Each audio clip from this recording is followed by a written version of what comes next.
YouTube ప్రేక్షకులకు నా యొక్క నమస్కారాలు.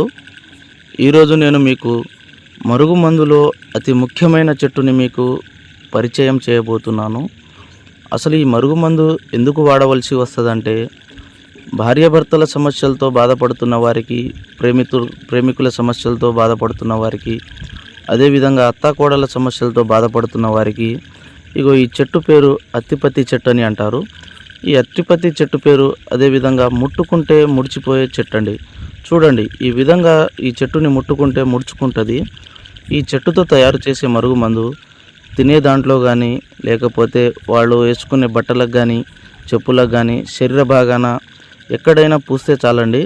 ఈ చెట్టు ఎలా అంటుకుంటుందో మనిషి కూడా అదేవిధంగా మనిషికి అంటుకొని పోతారండి. ఇది చాలా శక్తివంతమైన మరుగుమందు. చాలామంది మరుగుమందని ఏదో ఒక మందు పెట్టి సైడ్ ఎఫెక్ట్కి గురవుతున్నారు. తీసుకునే ముందు చాలా జాగ్రత్తగా తీసుకోండి.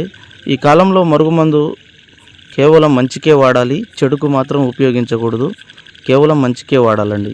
ఈ మరుగుమందు పెట్టడానికి అవకాశం లేని ఎడల దూరం ఉన్న వ్యక్తిని కేవలం 7 రోజుల్లో ఫోటో వశీకరణం చేసి, అఘోర వశీకరణం ద్వారా వాళ్ళు ఎంతటి మొండివారినైనా మన వైపు వశపరుచుకోవచ్చు. ఈ మందు తీసుకునే ముందు చాలా జాగ్రత్తగా తీసుకోండి. సర్వే జన సుఖినో భవంతు.